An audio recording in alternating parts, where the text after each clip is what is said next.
زمین و زمان تمہارے لیے بنے دو جہاں تمہارے لیے۔ خواتین و حضرات، پروگرام میں ایک بار پھر خوش آمدید۔ ہمارے ساتھ گفتگو فرما رہے ہیں مولانا وحید الدین خان صاحب ہندوستان سے۔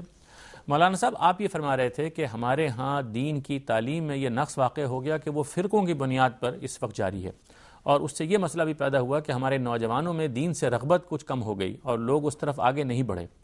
اس کا ایک اور نقصان ہم یہ دیکھتے ہیں کہ اس میں حالات کی وجہ سے یا اس زمانے کی کچھ تبدیلی کی وجہ سے اس میں ایسی شدت پسندی پیدا ہوئی کہ وہ ہم اپنے ملک میں دیکھتے ہیں اور ممالک میں بھی دیکھتے ہیں کہ ایک وائلنس کا ایلیمنٹ بھی اس میں شامل ہو گیا۔ یعنی وہ جو قوم دعوت دینے کے لیے اٹھی تھی وہ کچھ وائلنس کا پیغام لے کے اٹھ گئی اور لوگوں کے لیے دہشت کی علامت بن گئی۔ اور ہم نے جہاں سے پروگرام شروع کیا تھا کہ وہ نبی رحمت اس امت کے امام ہیں، وہ کچھ اور بتا رہے ہیں، اور اب آج ہم دنیا کو جب یہ پیغام دینے کے لیے آگے بڑھتے ہیں، ہمارے مدارس کے علماء، ہمارے ہاں کے نوجوان اور ہمارے ہاں کے علماء، تو وہ جو نظر آتی ہے حقیقت وہ تو وائلنس ہے اور ملیٹنٹ اسلام ہے۔ تو آپ سمجھتے ہیں کہ ہم اہل مغرب کو یا جو غالب تہذیبیں ہیں ان کو پیغام دینے کی پوزیشن میں ہیں؟ ہرگز نہیں۔ دیکھیں، یہ سارا غلو کا معاملہ ہے۔ غلو کہتے ہیں ایکسٹریمزم کو، انتہا پسندی۔ جی، جن معاملات میں اسلام میں تعلیم تھی کہ اس میں رواداری اختیار کرو، دوسروں کے ساتھ زیادہ بڑھاؤ مت اس کو، وہ اگر ایسا کر رہے ہیں وہ بھی ٹھیک ہے، تم ایسا کرو وہ بھی ٹھیک ہے، تو بجائے اس کے کہ دوسروں کے ساتھ رعایت کا معاملہ کرتے غلط معاملہ کرنے لگے، تم غلط ہو۔ یہ جو یہ سارا معاملہ جزیات معاملے میں ہوا۔ اسلام کی تعلیم یہ تھی کہ چاہے عبادات کا معاملہ ہو یا دوسرے معاملات ہوں، آپ کے اندر رواداری ہونی چاہیے، ٹالرنس ہونا چاہیے، اوائڈنس ہونا چاہیے، اعراض ہونا چاہیے، صبر ہونا چاہیے۔ یہ مسلمان رخصت ہو گیا۔ ہر معاملے چاہتے ہیں کہ بس ٹکرا کر کے میں دوسروں کو اپنے معصوم بناؤں۔ تو یہ جو طریقہ ہے لڑ کر معصوم بنانے والا بالکل غلط ہے۔ میں کہا کرتا ہوں کہ we have to learn the art of difference management, اختلاف کو مینج کرنا۔ صحیح بات ہے۔ مولانا صاحب، کیا ایک اور بڑی وجہ یہ نہیں ہے کہ ہم نے قرآن مجید سے روگردانی کی ہے، ہم نے اپنے علم و فکر میں قرآن کو مرکزی حیثیت نہیں دی؟ دیکھیے، ایسا نہیں ہے۔ قرآن کا بہت چرچا ہے، لیکن چرچا قرآن کے اپنی تفسیر کا ہے، خود قرآن کا نہیں ہے۔ قرآن تو بلا شبہ وہی ہمارے لیے ہدایت نامہ ہے، لیکن تفسیروں میں انہوں نے ایسی باتیں لکھی جس کی وجہ سے ٹکراؤ پیدا ہوتا ہے۔ ارے ہر طبقے نے اپنی الگ تفسیر لکھ رکھی ہے، اور اس میں ایسی باتیں لکھ رکھی ہے جس سے دوسروں کا نفرت پیدا ہو۔ اگر صرف ترجمہ پڑھتے لوگ ترجمہ تو ایسا نہ ہوتا۔ مشکل یہ کہ لوگ اپنے اپنے فرقے کی تفسیریں پڑھتے ہیں۔ ٹھیک۔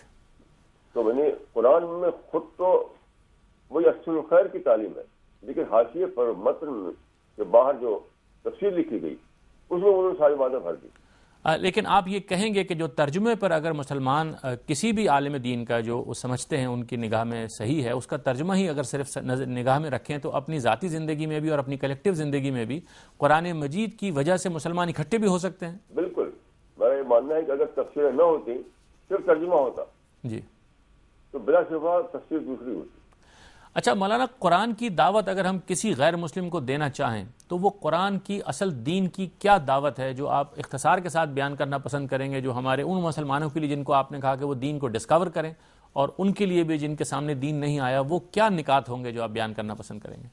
دیکھیے، بیسیکلی وہ ہے کریشن پلان آف گاڈ۔ یعنی قرآن اس لیے آیا ہے کہ انسان کو بتائے کہ تخلیق کے بارے میں اللہ کا منصوبہ کیا ہے۔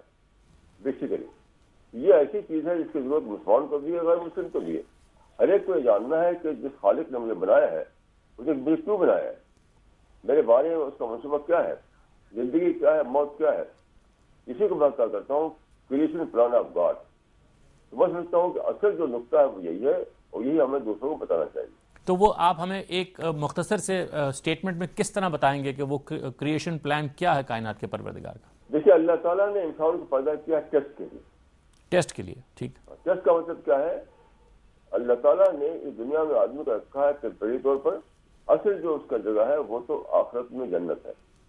تو یہاں پہ سلیکشن ہو رہا ہے اللہ کے قانون، اللہ نے اپنے قانون کے مطابق انسان آزادی دی، آزادی. بیسیکلی جو ٹیسٹ ہے وہ یہ ہے کہ آدمی اپنی آزادی کو مس یوز کرتا ہے کہ اس کو صحیح طریقے سے یوز کرتا ہے. جو مس یوز کرے گا وہ جہنم میں جائے گا، اور جو اپنی آزادی کو صحیح استعمال کرے گا وہ جنت میں جائے گا. بیسیکلی یہی معاملہ ہے.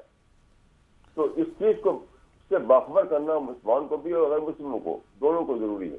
یہ بتانا ہے کہ قرآن آیا ہے اس لیے کہ انسانوں کو اللہ تعالیٰ کے تخلیقی نقشے سے باخبر کرے. اور اس میں یہ بات ہے کہ اچھے عمل کا نتیجہ جنت ہے اور برے عمل کا نتیجہ جہنم ہے.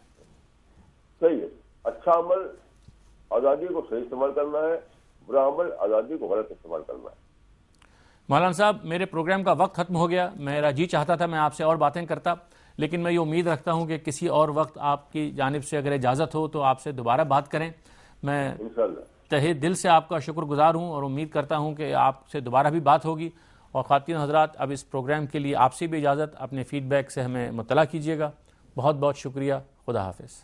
زمین و زمان تمہارے لیے بنے دو جہاں.